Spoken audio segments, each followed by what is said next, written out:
తిరుమల లడ్డు ప్రసాదంలో కల్తీ నెయ్యి వ్యవహారం ఏపీ రాజకీయాల్లో మళ్లీ ప్రకంపనలు సృష్టిస్తోంది. ఈ కేసుపై సిట్ వేసిన ఛార్జ్షీట్ రాజకీయ దుమారానికి దారితీసింది. సిట్ రిపోర్ట్ ని టీడీపీ, వైసీపీ తమకు అనుకూలంగా మార్చుకొని మాట్లాడుతున్నాయి. లడ్డూలో కొవ్వు కలవలేదని వైసీపీ చెబుతుంటే నెయ్యిలో కల్తీ ఖచ్చితంగా జరిగిందని టీడీపీ అంటోంది. దాంతో నెయ్యిపై 1000 ప్రశ్నలు తలెత్తుతున్నాయి. అసలు కల్తీ నెయ్యి వ్యవహారంపై పార్టీలు వినిపిస్తున్న వాదనలేంటి? ఏపీ రాజకీయాల్లో సిబిఐ సిట్ ఛార్జ్షీట్ దుమారం. సిట్ ఛార్జ్షీట్ ని అనుకూలంగా మార్చుకుంటున్న పార్టీలు.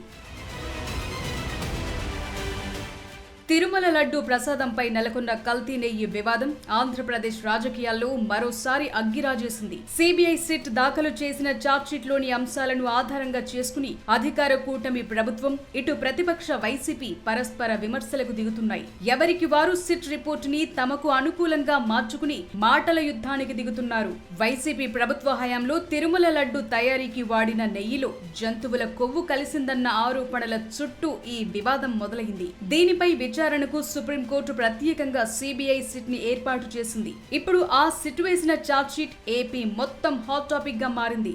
వైసీపీ హయాంలో తిరుమల లడ్డు ప్రసాదంలో వాడిన నెయ్యిలో జంతువుల కొవ్వు కలవలేదని సిట్ ఛార్జ్షీట్ లో స్పష్టం చేసింది. దాంతో వైసీపీ నేతలు సిట్ రిపోర్ట్ ని తమకు అనుకూలంగా మలుచుకుని గట్టి కౌంటర్లిస్తున్నారు. కూటమి ప్రభుత్వం తమపై తప్పుడు ప్రచారం చేసిందని వైసీపీ చెప్తోంది. లడ్డు తయారీలో వాడిన నెయ్యిలో ఎక్కడా జంతువుల కొవ్వు ఉన్నట్లు నిర్ధారణ కాలేదని నొక్కి చెప్తున్నారు. కేవలం తమ పార్టీ ప్రతిష్టను దెబ్బతీసేందుకు, భక్తుల మనోభావాలతో ఆడుకునేందుకే కూటమి నేతలు అసత్య ఆరోపణలు చేశారని మండిపడుతున్నారు. సిట్ ఛార్జ్షీట్ తో సీఎం చంద్రబాబు చేసిన ఆరోపణలు అబద్ధమని తేలిపోయాయని టీటీడీ మాజీ చైర్మన్ వైవి సుబ్బారెడ్డి అన్నారు.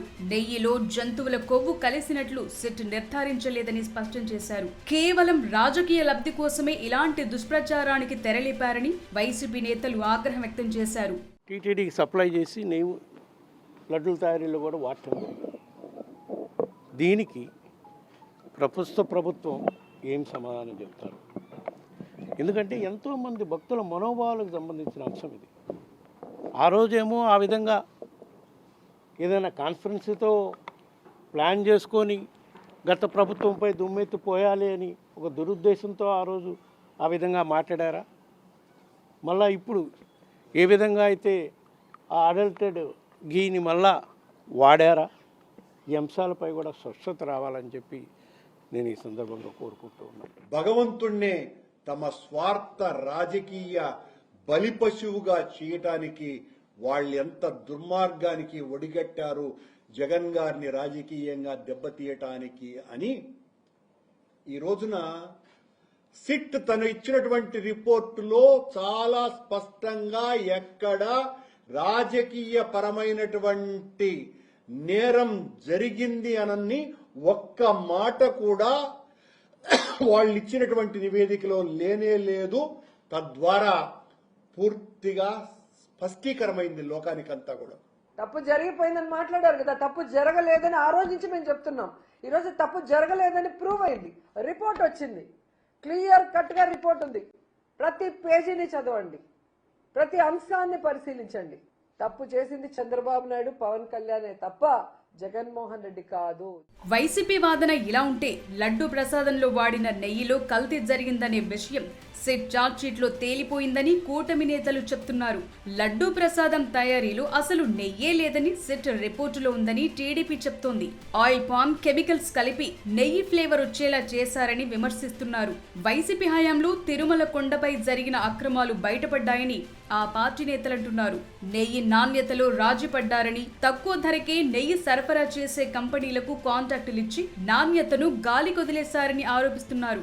గుజరాత్ లోని national dairy development board lab ఇచ్చిన రిపోర్టులో ఇతర కొవ్వులు ఉన్నట్లు తేలిందని, అది కల్తీ కాక మరేంటని ప్రశ్నిస్తున్నారు. ఇవాళ ఛార్జ్ షీట్ మేము కొంతవరకు చదివిన దాని ప్రకారం దీంట్లో కల్తీ జరిగింది, 100% కల్తీ జరిగిందని చెప్పారు.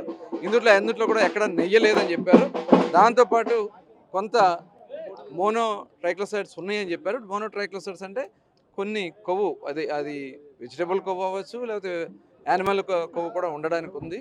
యానిమల్ కొవ్వు కూడా దీంట్లో ఉందనేది వాళ్ళు ఇచ్చినటువంటి దాని ప్రకారం. ఏమీ లేదని చెప్పి బొంకే కార్యక్రమాలు చేస్తున్నారు. ఇవాళ ఇవన్నీ కూడా ప్రజలు గమనిస్తూ ఉన్నారు, స్వామి గమనిస్తూ ఉన్నారు. సిట్ ఏం చెప్పిందండి? సిట్ ఏం చెప్పింది? నెయ్యే లేదు, కెమికల్స్తో తయారు చేశారు. పామాయిల్లో కెమికల్ కలిపి నెయ్యిలా దాన్ని చూపించారే తప్ప నెయ్యే లేదని చెప్పారు. ఇంకా ఆయన చెప్పుకోవడానికి అసలు ఏమీ లేదు. ఇంకా దాన్ని డైవర్ట్ చేయాలని చెప్పి జగన్మోహన్ రెడ్డి గారు రంగు పూస్తున్నారు. ఏమీ లేదు. జగన్మోహన్ రెడ్డి గారికి జనాలు రంగు పూసేశారు. ప్రజలు క్లారిటీగా ఉన్నారు. నెయ్యి కల్తీ కాదు, అందులో నెయ్యే లేదు. సిట్ ఛార్జ్షీట్ పై ఎవరికి వారు తమకు అనుకూలంగా వాదనలు వినిపిస్తుండటంతో సామాన్య భక్తులు మాత్రం అయోమయంలో ఉన్నారు. జంతువుల కొవ్వు కలవలేదనే విషయాన్ని మాత్రమే వైసీపీ క్లెయిమ్ చేసుకుంటోంది. దీని గురించి టీడీపీ ఏం మాట్లాడటం లేదు. జంతువుల కొవ్వు కలిసిందని గతంలో చేసిన ఆరోపణలను పూర్తిగా పక్కన పెట్టేశారు. కానీ నెయ్యిలో కల్తీ జరగటం నిజమేనని తేలిందనే విషయాన్ని హైలైట్ చేస్తున్నారు. మొత్తానికి తిరుమల శ్రీనివాసుడి లడ్డు ప్రసాదంలో కల్తీ నెయ్యి వాడారనే కేసులో ఏడాది పాటు దర్యాప్తు జరిపిన సిబిఐ సిట్ సంచలన విషయాలను వెలికితీసింది. 2019 నుంచి 2024 మధ్య కాలంలో నెయ్యి సప్లైలో భారీ కుట్ర జరిగిందని తేల్చింది. టెండర్ల నిబంధనల మార్పు నుంచి నెయ్యి సరఫరా దాకా ఎలాంటి అక్రమాలకు పాల్పడ్డారనేది బయటపెట్టింది. సుప్రీంకోర్టు ఆదేశాల మేరకు సిబిఐ, ఏపీ పోలీస్ అధికారులతో ఏర్పడిన సిట్ తన దర్యాప్తులో తేల్చిన అంశాలపై సుమారు 500కు పైగా పక్కా ఆధారాలతో తుది ఛార్జ్షీట్ ని ఇటీవలే నెల్లూరు ఏసీబీ కోర్టులో సమర్పించింది. ఆలేబాబానో డోలేబాబానో ఈ ఆలీబాబా అరడజన్ దొంగలు ఉన్నారు. ఇప్పుడు ఎవరెవరు మాట్లాడుతున్నారు, ఎగురుతున్నారో వాళ్ళకి సంబంధించిన ఆలేబాబా, డోలాబాబా అసలు ఆవు ప్రొక్యూర్మెంట్, కౌ మిల్కే ప్రొక్యూర్మెంట్ లేదు వాడి దగ్గర డైరీలో. వాడి దగ్గర నుంచి తీసుకొని వచ్చారు. నేను సుబ్బారెడ్డి గారిని, కరుణాకర్ రెడ్డి గారిని వీళ్ళందరూ నిలదీస్తున్నా. టెండర్ల సడలింపులు ఎందుకు తీసుకొని వచ్చారు? మీ వాళ్ళ కోసం కాదా? గతంలో ఉన్నటువంటి నియమ నిబంధనల్ని ఎందుకు తొలగించారు? ఎవరిని లబ్ధి చేయడానికి, ఎవరిని తృప్తిపరచడానికి, భగవంతుడు అపచారం చేయడానికి కదా? ఈ కుంభకోణానికి ఉత్తరప్రదేశ్ కేంద్రంగా పనిచేస్తున్న భోలేబాబా డైరీ కేంద్ర బిందువని సిట్ నిర్ధారించింది. నిజమైన నాణ్యమైన ఆవు నెయ్యి కిలో 320 రూపాయలకు సప్లై చేయడం సాధ్యం కాదని, యూపీ భోలేబాబా డైరీ, దిండిగల్లోని ఏఆర్ డైరీ, తిరుమలకు నాణ్యత లేని కల్తీ నెయ్యి సరఫరా చేసినట్లు తెలుస్తోంది. మరో ఆశ్చర్యకరమైన విషయం ఏంటంటే గడిచిన 5 ఏళ్లలో భోలేబాబా డైరీ కనీసం పాలను కూడా సేకరించకుండానే 68 లక్షల కిలోల కల్తీ నెయ్యిని ఉత్పత్తి చేసిందని సిట్ ఛార్జ్షీట్ లో తెలిపింది. ఇందులో దాదాపు 60 లక్షల కిలోల నెయ్యిని టీటీడీకి సరఫరా చేసి సుమారు 235 కోట్ల ఆర్థిక నష్టాన్ని కలిగించారని స్పష్టం చేసింది.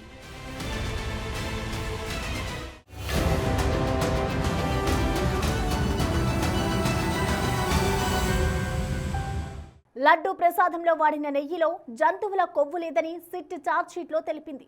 మరి తిరుమల లడ్డు ప్రసాదంలో కలిసిందేంటి? నెయ్యి శాంపిల్స్ టెస్టుల్లో సిట్ తేల్చిందేంటి?